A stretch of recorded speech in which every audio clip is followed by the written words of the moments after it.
قرآن مجید میں اللہ تعالیٰ سورہ القیامہ کی نہایت اثر انگیز آیات میں فرماتے ہیں کل اذا بلغت التراق وقیل من راق وجن عنہ الفراق، جس کا ترجمہ ہے ہرگز نہیں، جب جان ہسولیوں تک پہنچ جائے گی اور کہا جائے گا کون ہے جو جھاڑ پھونک کرنے والا ہے، اور وہ یقین کر لے گا کہ اب جدائی کا وقت آ پہنچا ہے۔ ذرا تصور کیجیے، انسان ساری زندگی مال جمع کرنے، دنیا بنانے اور اپنی خواہشات پوری کرنے میں لگا رہتا ہے،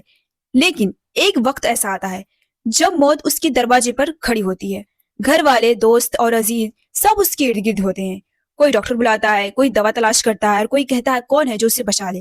لیکن اس وقت نہ مال کام آتا ہے، نہ طاقت، نہ عہدہ، اور نہ ہی دنیا کے تعلقات۔ انسان سمجھ جاتا ہے کہ اب دنیا سے جدائی کا وقت آ پہنچا ہے اور اس سے اپنے رب کے سامنے حاضر ہونا ہے۔ یہ آیات ہمیں یاد دلاتی ہے کہ موت ایک حقیقت ہے جس سے کوئی نہیں بچ سکتا، اس لیے عقل مند وہ ہے جو موت آنے سے پہلے اپنی آخرت کی تیاری کر لے، نمازوں کی پابندی کرے، گناہوں سے توبہ کرے اور اللہ تعالیٰ سے اپنے تعلقات مضبوط بنائے۔